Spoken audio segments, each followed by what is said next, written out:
The president speaking, Coraopolis, Pennsylvania, Allegheny County.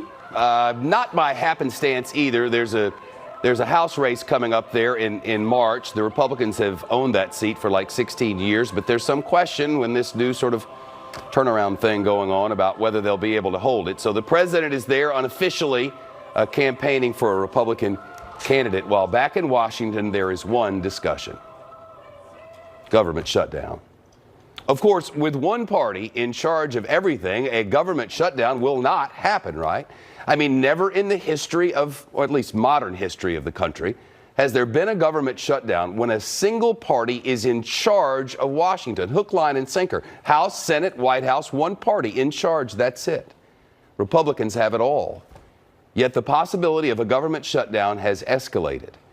The problem is really in the Senate, but listen to what's happened in the House of Representatives. Members are set to vote at 7 p.m. tonight on a stopgap spending measure, one of those short-term bills to keep the government funded for a few weeks. Again, our senior producer on Capitol Hill, Chad Pergram, who's very plugged in, says lawmakers on both sides of the fence are daring the others across the aisle to vote against it. The House plan funds the government through the middle of next month.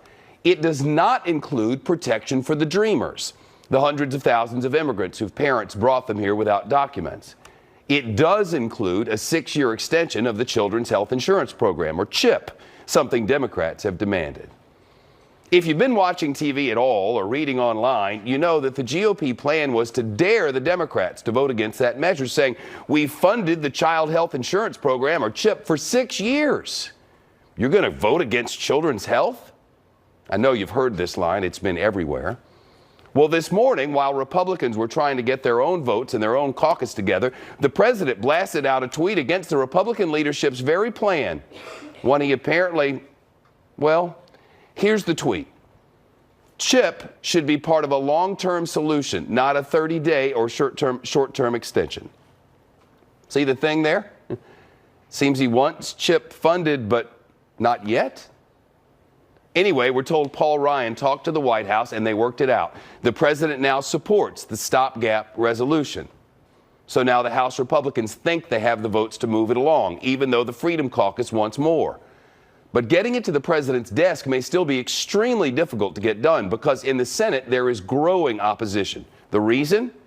Apparently, senators want something more permanent. Right now, 3 Republicans and 3 Democrats say they'll vote against it. And if so, that will kill it. And that would shut down the government, unless they come up with something else. And there are other possibilities, all of them complicated. Peter Ducey with the news. He's live on Capitol Hill. Peter, what's happening? Shep, there were many different interpretations